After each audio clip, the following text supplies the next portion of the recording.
The following broadcast is a presentation of Mount Zion Media Ministry.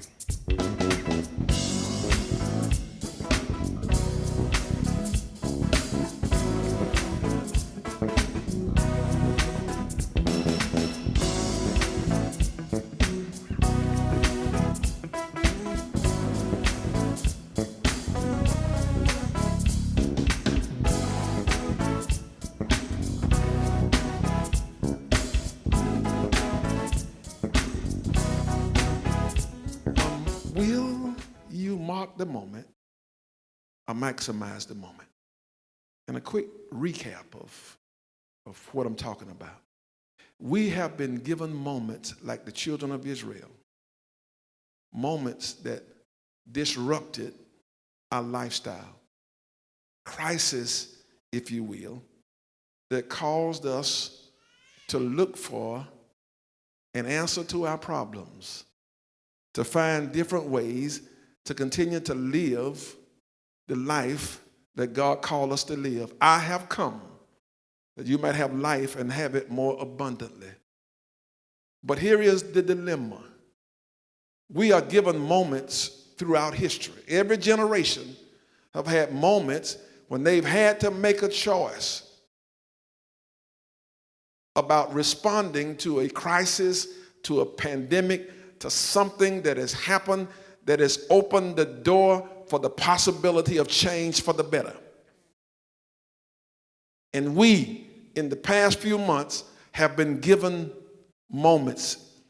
We've been given a moment through COVID-19 as it has uncovered what all of us knew all along, but some of us didn't want to talk about and acknowledge, and that is the disparities that exist in America. In Albany, Georgia, the disparities in terms of race, the disparities in terms of poverty, the disparities in terms of access to the things that people need to live the life, again, that God has called us to live, that we have a God-given right to. The cover is off, and we've seen it. We have to have an answer to why certain people are dying and certain people are living.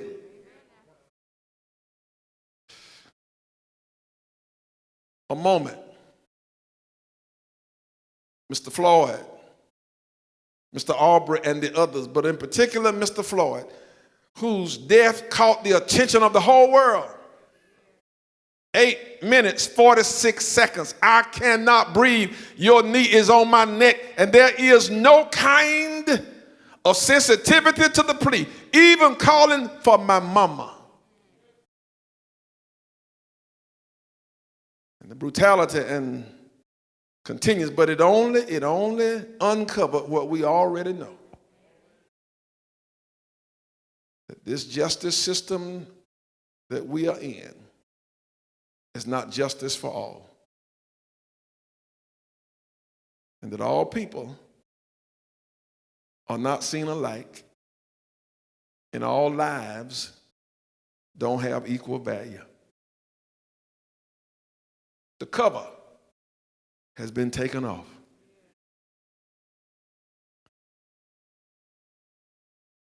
A moment. John Lewis' death. C.T. Vivian and these other leaders who have gone on, but in particular these two, and now there's this momentum, and because it comes at a time, again, when the cover is off and all that they stood for, all that they lived for is in the forefront again. And the question becomes, these men have been fighting for decades, 50 plus years, and nothing's changed. And so the question is, when will things change? And so what we have to do, if we mark the moment, we will respond with symbolism. Put his name on a street. Symbolism. Have a forum and talk about police reform, criminal justice reform, but do nothing. Symbolism. Allocate some money to have a study to see where the disparities are And then by the time the study is over, the momentum for change is gone. And so the study goes where all the other studies have gone that have been done following crisis. So do we just mark the moment with studies and talks and tributes? Or do we maximize the moment by taking the momentum these moments have given us and move the needle forward for this country? Do we maximize the moment by taking what the lives of these people represent and creating change? And let me just say this to you. You can't just sit back and wait on a new normal to happen as it relates to COVID-19 and these other moments, the Floyd and even the death. Don't just wait on stuff to happen. Because again, there's this idea that faith alone will change it. And so you have one group of folk who are just saying, the church, we ought to just get together to pray. I'm not interested, as I said last Sunday, in simply getting together to pray, because faith without works is dead. I got faith and I believe that God can move, but I also believe that God got some things for us to do. And so the challenge is, what are we going to do? Mark the moment or maximize the moment. So, as I showed you last week, God calls on these people who are in Babylonian captivity to maximize the moment. And I don't have time to go back through all of that that I did last week. And so, again, go back and listen to it. It's online. You can see it. But let me just set this up for today. And so in this text, God issues a challenge to the children of Israel. And in this challenge is a means, a way of maximizing the moment they are in. And look at verse 7, and here is their challenge. And work for the peace and prosperity of the city where I sent you into exile. Work.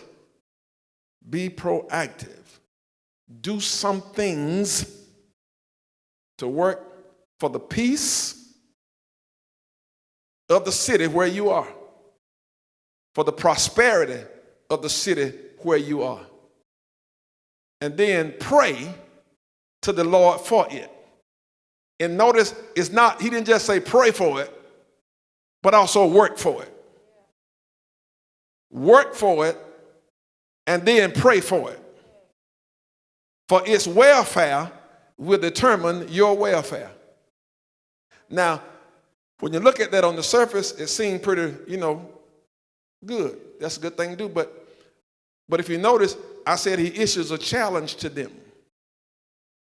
And here is what makes it a challenge. He's asking people to do that who, if you look at their situation, they would be right to say, I am not doing that. I'm not working for the peace and prosperity of this city. I'm not praying for it. And my welfare surely is not tied to the welfare of this city. What do you mean, Pastor? Well, first of all, you got to look at their state of mind. When you study the background, these are people, again, who've been taken from their homeland, stripped of all their wealth, all their power, everything that they knew as a way of life has been disrupted. They're in this strange land, and now they're in captivity and feeling powerless. There's a portion of them who've expressed their hopelessness in this situation. We're in Babylonian captivity, and there's no hope for us to ever get back to what we had, or in this place to improve the quality of our lives. And so in their mind, there's a portion of them who find themselves hopeless. And there was a group who had false hope, but Jeremiah dashes it. And the group that had false hope came about because the false prophets went and said, oh, take it easy. This thing won't last but a couple of years, and so relax, and God is going to deliver, and everything is going to be all right, and just chill. And Jeremiah goes and says, don't you listen to those false prophets. They're lying. This thing, according to God, is going to last 70 years. And so those who had false hope, now that hope is gone. And one of the things you can do is study the songs of people, and you can get a sense of where their mind is. And so Psalm 137 is a song that was written while they were in Babylonian captivity.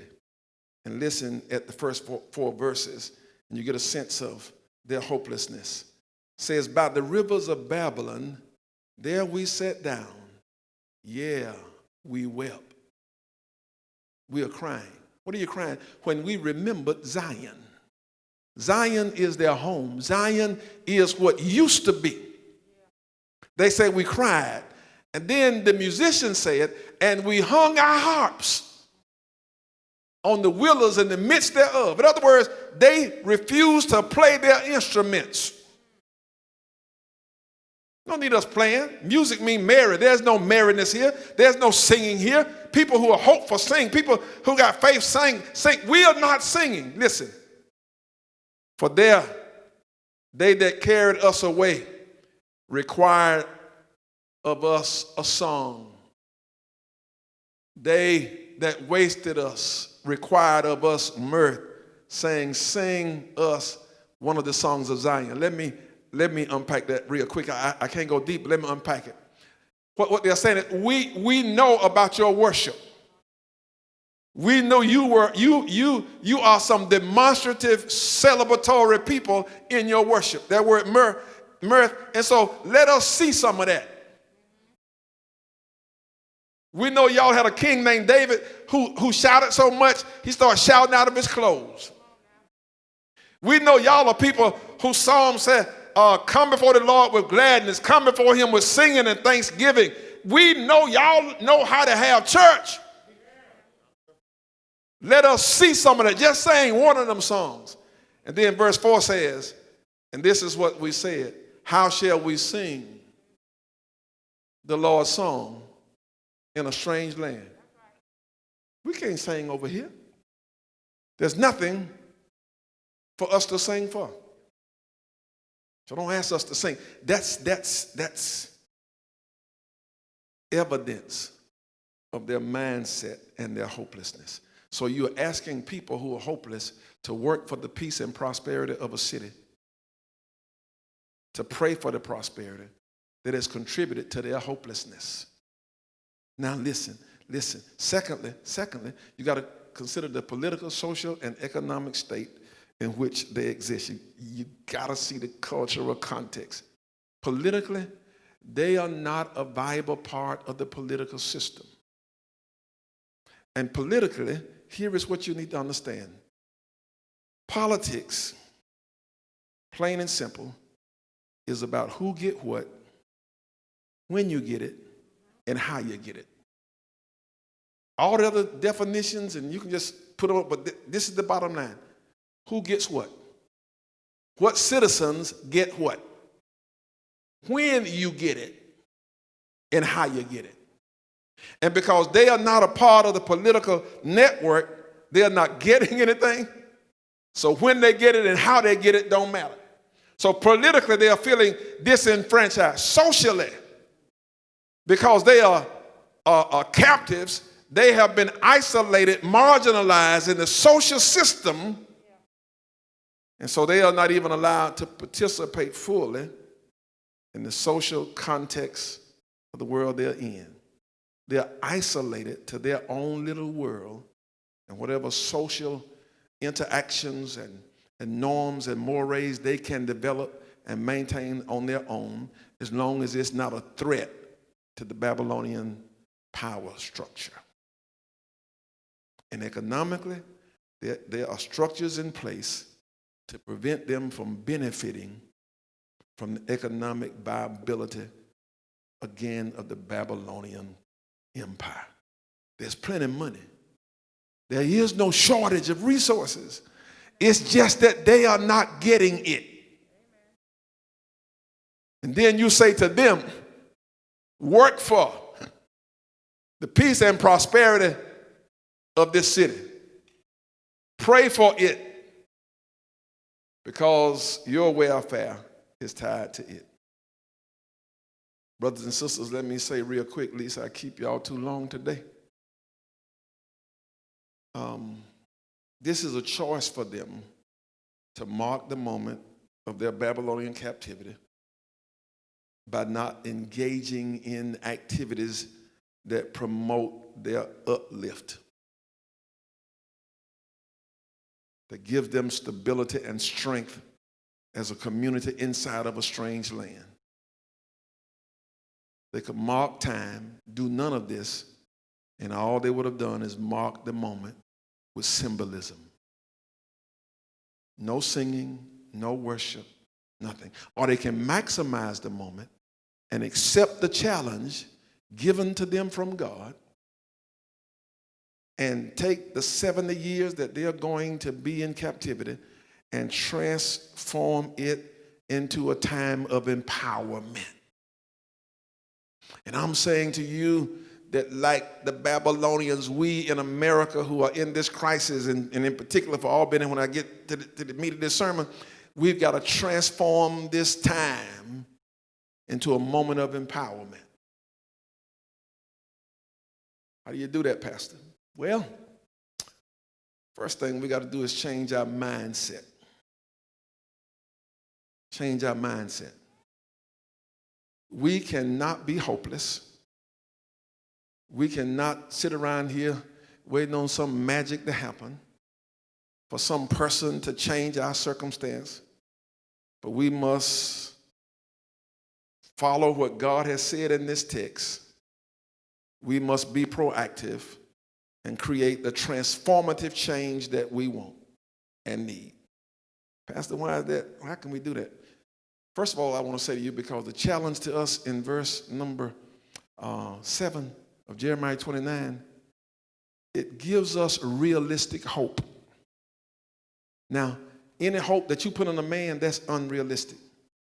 But it gives us realistic hope because it is the word of God. God said, do it. And if God says do it, you can put your hope in that. You can trust that if God says it, then God is able to bring to pass the outcome that he desires. We talked a moment ago about have your way, Lord. If we let God have his way, and part of having his way is to do what he asks us to do in his word, if we do it, God can bring about the outcome he desires. Why are you doing that? God said it. Where's your hope? My hope is built on nothing less than Jesus Christ, his blood and righteousness. On Christ, the solid rock, we stand. All of the ground is sinking sand. You can put your hope in him. Listen. There are people who are putting their hope in politicians, and I'll tell you, I like them. I don't hate anybody, but don't you put your hope in what they say. And there are other places don't you put your hope in anywhere else. Put it in him. And then here is the other thing that makes this challenge a challenge that brings realistic hope, because of who he's talking to. Now Jesus, he's the Lord of hosts, as he identifies himself. He's in charge. But listen at who he's talking to. Look at 29 verse 2. And I want you to see something, because this is what happens when your captors get you. They give you other names. They give you labels, to make you forget about who you really are. And when you forget who you really are, you minimize the potential that's in you. So who is it that was taken captive in Babylon? So this was after King Jehoiachin, the king mother, and the court officials, and the others officials of Judah. Just leave that up right there. Let me just talk about that. So who are the people who went into captive? People who had held leadership positions. You have a king. You have the queen mother. You have court officials, people who understand justice, people who understand organization. And you have other officials, other leaders of Judah. So you have people who are captive now, but captive is not who they are. They're leaders. And they got a proven background in leadership. And the only reason they ended up in trouble is because they got in trouble with God. And then listen, and all the craftsmen and artisans. These are skilled laborers. These are technicians. These are engineers. These are people who know how to build a community. These are people who got skills that other people will pay for. And so when he's not saying to people who don't have wisdom and knowledge and skills to work for the peace and prosperity of the community, but he's talking to people who got the potential. The issue is they've been hoodwinked by the oppressor, the captor, by the labels placed on them to make them believe they don't have the power to come up on their own. You can take it down now. Since I'm preaching to some folk who get it, I don't have to go deep to help you see the connection. There have been labels placed on people, and people have accepted those labels, and therefore they don't believe that they are capable. But listen, in the community in which we live, there are people in it who got the wisdom, who got the knowledge, who got the skills to uplift us in a transformative way. And if I can just say it, who do you think built America anyway? So there's some gifted people all around us. They're brown, they're black, they're white. All the gifts and talents that we need to transform this community to empowerment, it's already here. Those people, those young men you see walking the streets and you think they're just no good, there's some gifts walking that street. There are labels that we allowed other people to put on them. But that's a gift walking right there. That's a skill right there. That's a talent right there. That girl that you label, whatever you label, that's a gift. That's God's creation, fearfully and wonderfully made.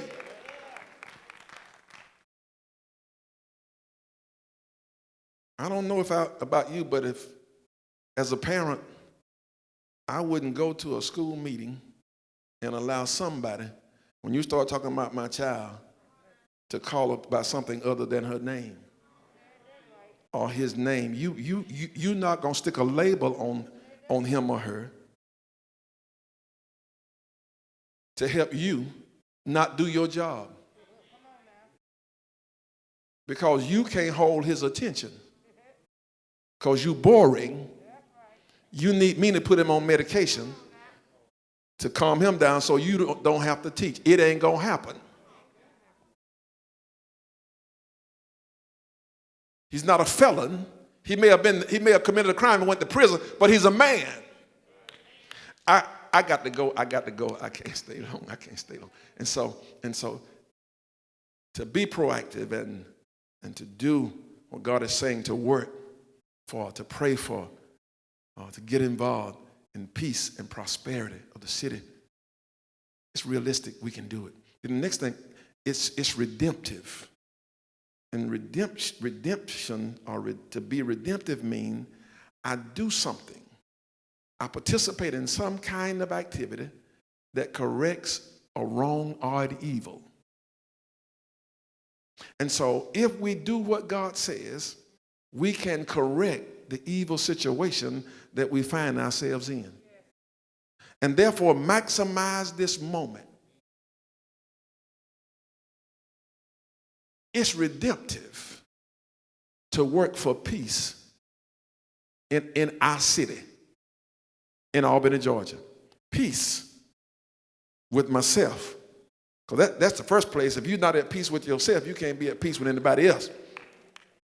And then peace with one another. When will we stop fighting?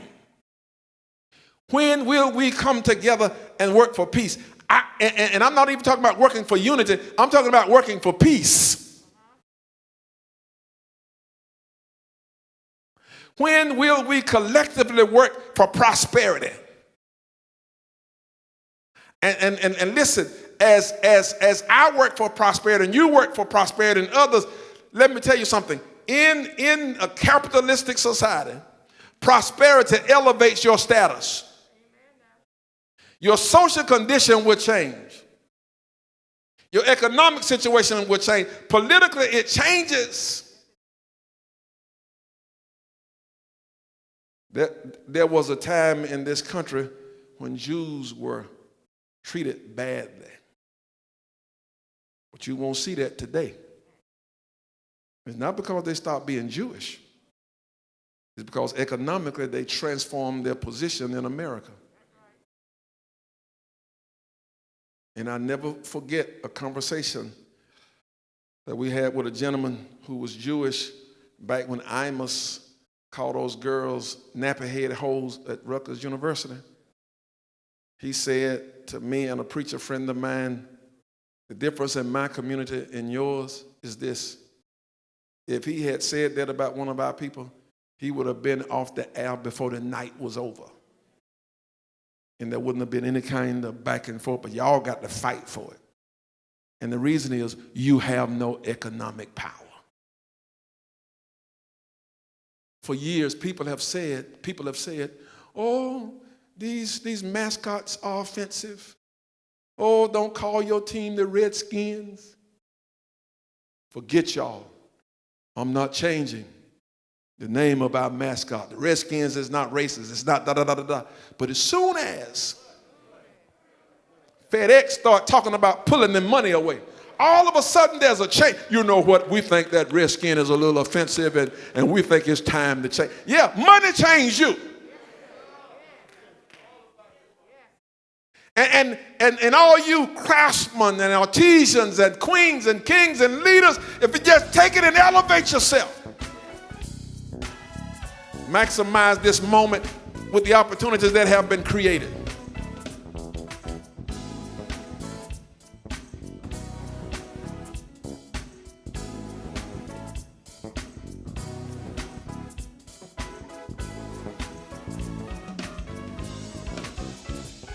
Thanks for watching. Be blessed and continue walking in the light.